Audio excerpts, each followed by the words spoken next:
Hello, families. We're excited to share with you all of the great things about being a part of Jefferson Traditional Middle School and what that means for your family. Being an IDOE designated family friendly school and a part of the SBCSC Traditional Magnet Program means your child will have the opportunity to learn besides children from a wide variety of background and cultures. Through our academic excellence, we work collaboratively with families to engage students with grade level complex texts to teach and connect concepts. We believe in the development of students' voice through reading and writing instruction. Our laser focus on literacy allows us to create learning opportunities to grow students' reading skills and comprehension. Being a part of Jefferson Traditional Middle School allows students to cultivate socially and emotionally through restorative practices and education with a focus on building healthy relationships, developing students' voice, and resolving conflict. Here at Jefferson, our mission is to empower individuals to be lifelong learners, reaching high academic and social expectations through the collaboration of parents, students, school, and community. With low yearly staff turnover, our staff embodies the values and models the expectations we have for our students. Our fundamental belief in collaborating with families and the community has made Jefferson Traditional Middle School a premier South Bend Community School Middle School selection. We have an array of different staff member and school family members that we are going to be introducing to you today. Next, I would like to introduce Ms. Julie Huff, our media specialist.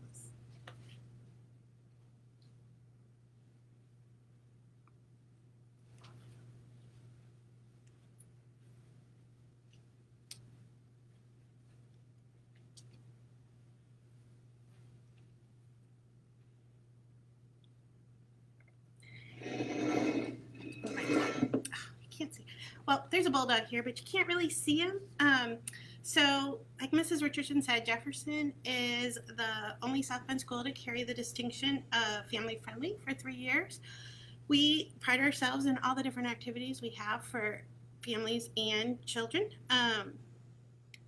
We celebrate 3 fairs during the year where families get to come in and see the kids' academic success. There's the culture fair, the science fair, and arts on Eddy. At the culture fair, students study in social studies different cultures, and they put on a fair for families to enjoy. Families get involved by making the food from different cultures.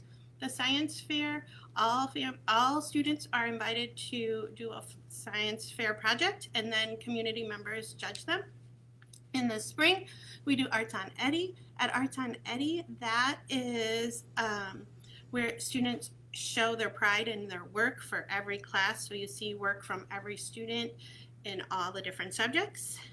Students are celebrated quarterly at the Honor Roll Ice Cream Sunday party. In this fall, in addition to our annual service learning project that we do, Make a Difference, we added a trunk or treat where families from Jefferson and the feeder schools were invited to participate at trunk or treat. We also do Make a Difference the 13th year this year. They go out into the community and the school families and students and staff rake yards in our neighborhood. Jefferson is home to the chapter of the National Junior Honor Society. We also have an active student council that sponsors dances, food drives, and other activities for the community and students. This is very nervous for me. Sorry. The yearbook has a dedicated student team with a staff member who leads that. Lego League continues its 4th year at Jefferson. Jefferson participates in the South Bend Schools Battle of the Books, along with the other middle schools. This year, Mrs. Richardson has started a principal's advisory team consisting of student leaders who will give input regarding Jefferson. Take 10 drama integration and drama club take place at Jefferson in a community partnership with the Robinson Learning Center. Trio is a club for 7th and 8th graders that connects them to college experiences and other opportunities with Notre Dame.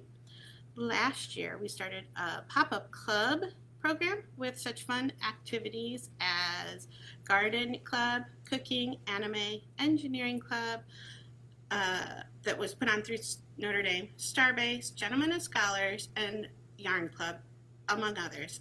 Those clubs run for a limited amount of time and provide engaging opportunities for the students at Jefferson. And now I'm going to introduce Mrs. Fuller, our school guidance counselor.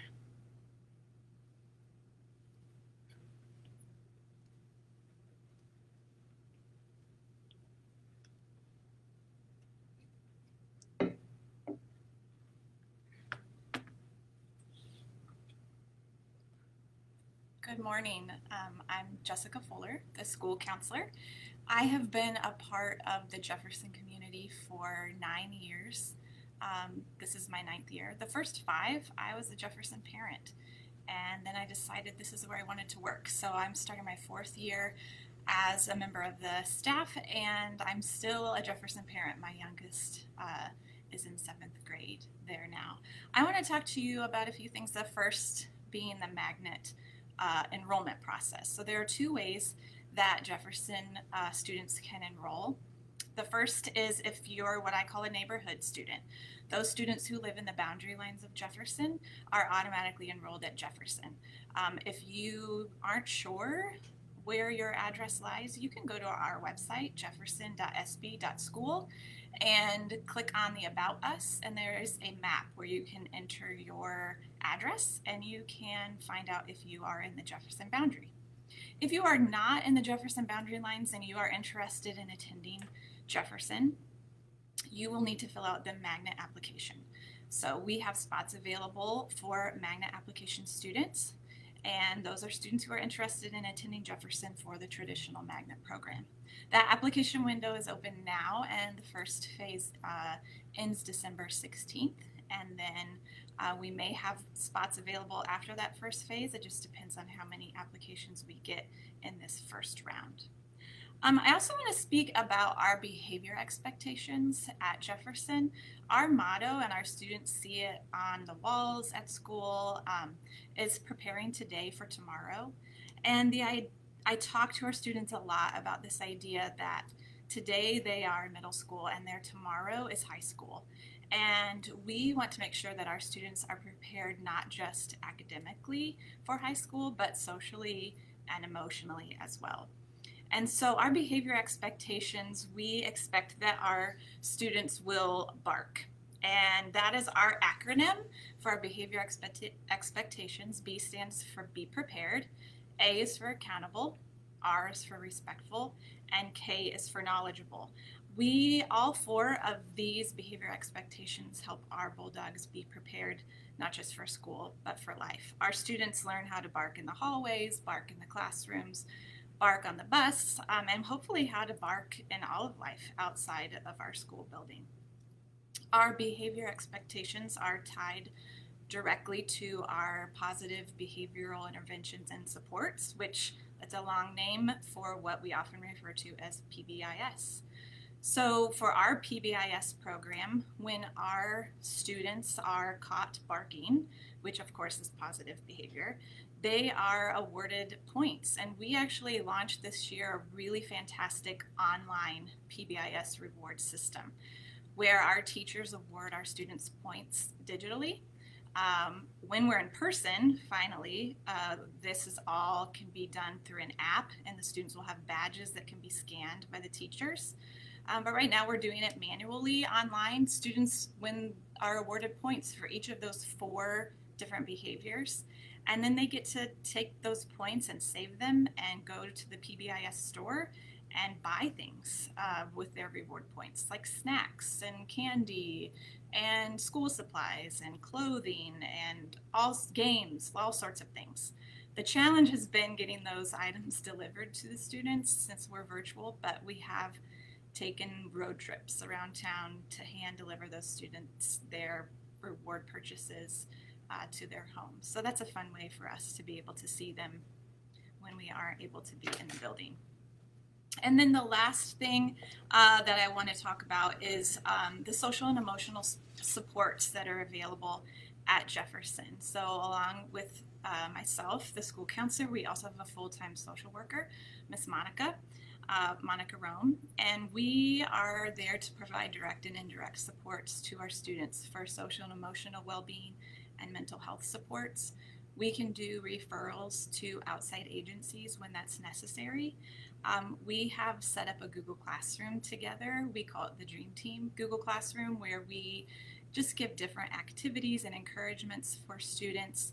We engage with them about different social and emotional topics, different lessons. Just recently I started hosting a virtual cafeteria during students' lunch times, where they can come in and we can just chat and talk about things and play games. We did some Mad Libs last week and this week, and it's just been a lot of fun to virtually engage with students in a way that is not about academics, but just to give them something fun to look forward to. We also partner with, like Ms. Huff mentioned, the Robinson Community Learning Center for the Take 10 program, and I wanted to just speak on that real quickly, social emotionally. The Take 10 program is a skills-based program that teaches conflict resolution and nonviolent responses to situations, and gives the students tools to make peaceful choices. And Take 10 is something that we are integrating this year in all of our homeroom classes or advisory classes, so all of our students are taking part of that program through Take 10.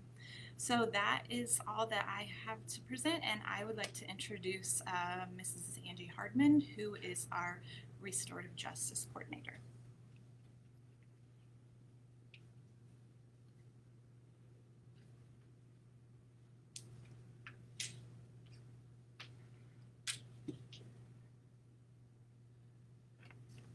Jefferson is in its 4th year of continuing the journey of being a restorative justice school.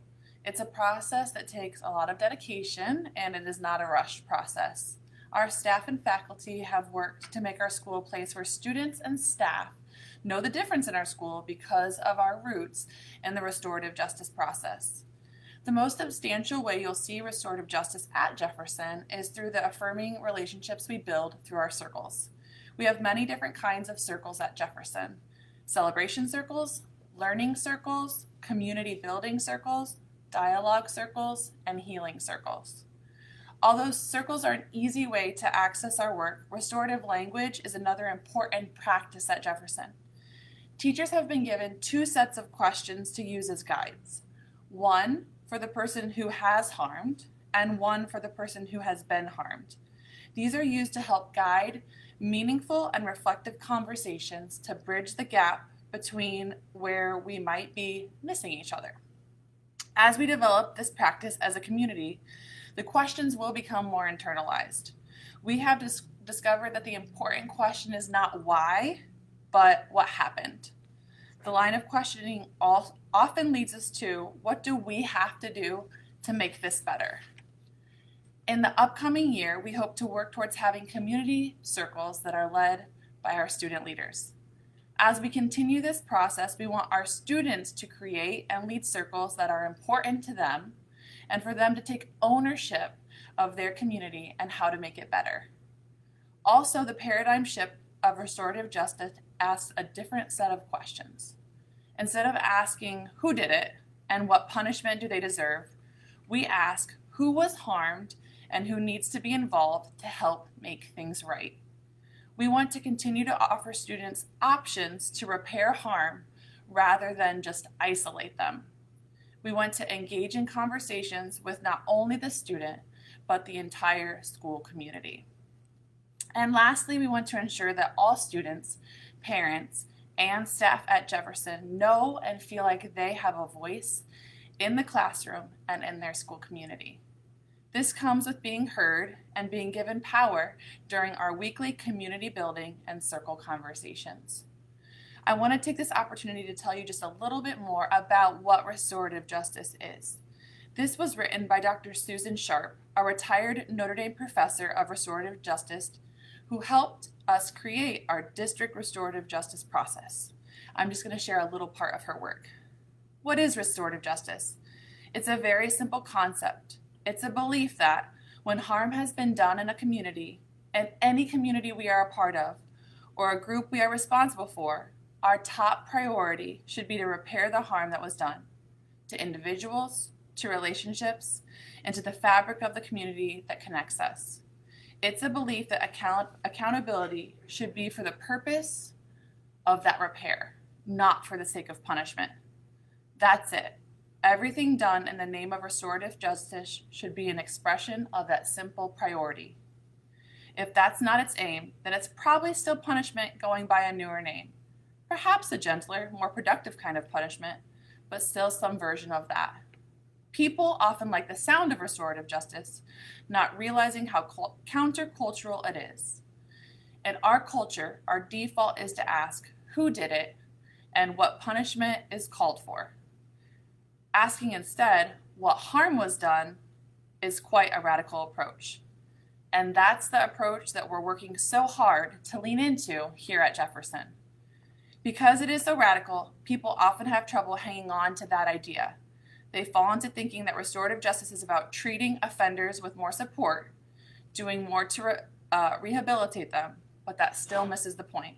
So let me repeat it. Restorative justice is an overarching belief that when someone in our community has been harmed by someone else, our most important priority should be to repair the harm that was done. Whether or not we ever catch the person responsible, and when we know who is responsible, restorative justice says we can hold them accountable for the harm caused, not punish them for the sake of making a point. So hopefully this gives you more understanding of restorative justice and our work here at Jefferson and the impact it will have on your children if they attend Jefferson. Next up is Jalen Adams, our 7th grade cross-cat teacher.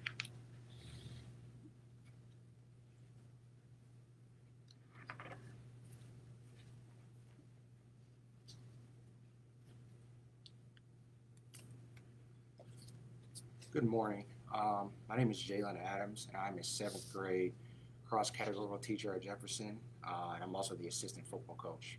So I get the unique opportunity of building relationships with kids inside the classroom as well as outside of the classroom. And I get the chance to witness the unwavering commitment of our teaching staff on a daily basis.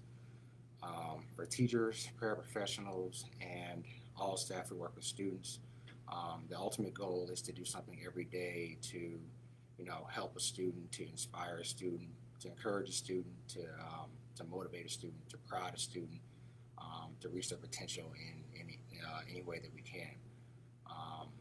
Sometimes that looks like spending an hour after school working on surface area problems. Sometimes that looks like, having lunch with them one-on-one and kind of talking about things that maybe they don't feel like they can talk about with other staff members. It looks different for every staff member in every situation, but the important thing is that those students have an opportunity to voice what they're going through, as opposed to feeling like they have to keep those things bottled in. Sometimes it means frequent reminders to get work done that we worked on for 3 hours. I see this commitment every single day at Jefferson, and that has really resonated with me, particularly as a second-year teacher. It's an unwavering commitment, as I said. And the consistent communication that we get with families allows them to see their child progress. It allows them to develop trust with our teaching staff and with our, administrators. It increases their engagement level to the point where our entire Jefferson family is strengthened. But as I said, being a football coach, I get to see another side of our community. I get a glimpse of the true character of our students because sports are things that they're passionate about. They spend their time, competing in the athletic arena outside of the classroom. So it's something that they're passionate about. And and I get to see the things that they value resonated in the athletic field. I remember in our week 3 game against Edison football team, our team was trailing by 3 scores at the end of halftime, and they just rallied and they came back together and scored 3 straight times, and we ended up winning the game 31-21. At the end of our game, all of our coaches came together and agreed that this was one of the greatest games we've ever seen at the high school level, at the middle school level, professional level of any sport. This was one of the greatest games that any of our coaches had ever seen. And it wasn't because we had the most talent. We actually only fielded about 14 players. So we only had 14 guys go up against Edison. But it was one of the greatest games we'd ever seen because of the resolve that our guys showed. And it's not just a football program. It's something that resonates between cross country, basketball, soccer, softball, baseball, all of our varsity sports and all of our club sports. It's just the makeup and the character of the type of athletes that we get. The strength of our athletes is the quality of their character and of the players that we get. And they come from amazing families who continue to feed into our school, continue to support our school, and continue to do the things that we need to continue to make Jefferson an awesome community. There's no question that we teach and coach them on a regular basis, but there's also no question that I personally, as a coach, have learned just as much from them as they've learned from me. So that's kind of an overview of my experience being a teacher and a football coach. And at this point, I'm going to introduce Mrs. Amal Farrell, who is a Jefferson Bulldog parent. Thank you.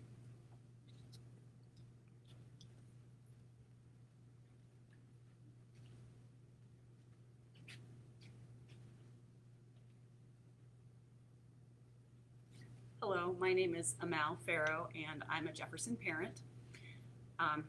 My introduction to Jefferson was when we were choosing a middle school for my oldest child, and when we toured the school for the first time, the atmosphere was very friendly and welcoming. And after that tour, my daughter said, "This is where I want to go."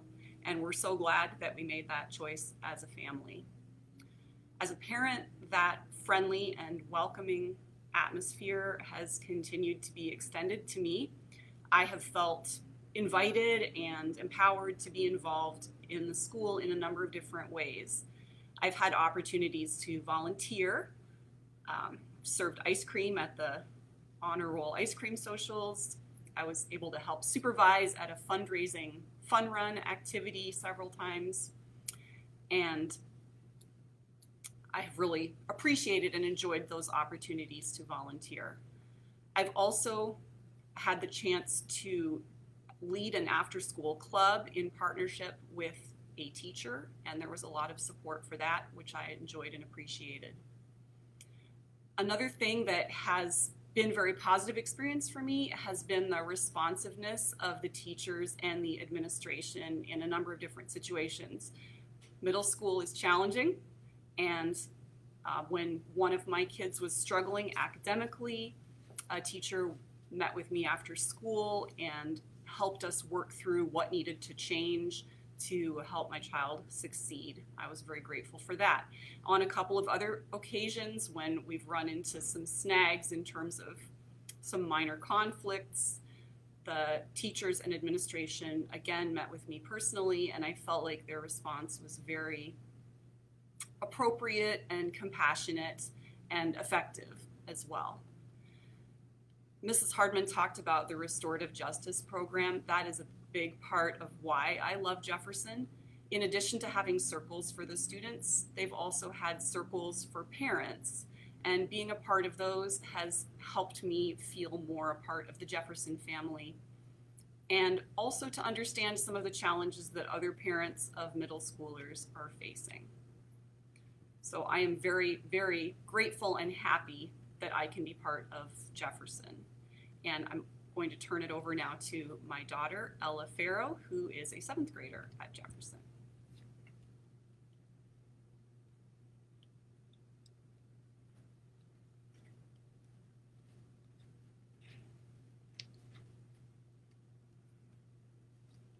Hello, my name is Amal Farrell and I'm a 7th grader at Jefferson. I'd like to tell you why I like being a Jefferson student. I really enjoy the many extracurricular activities they have to offer.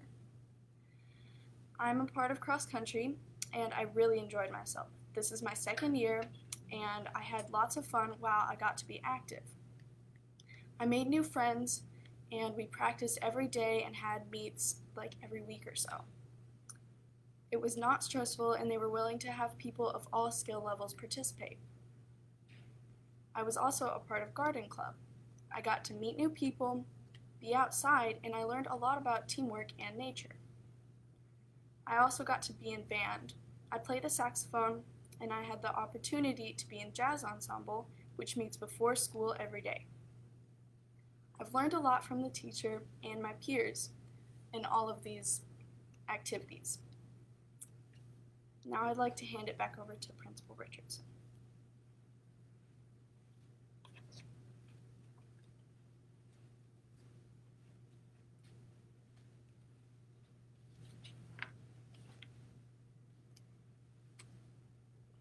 I would like to thank all of our current families and future families for being a part of this experience.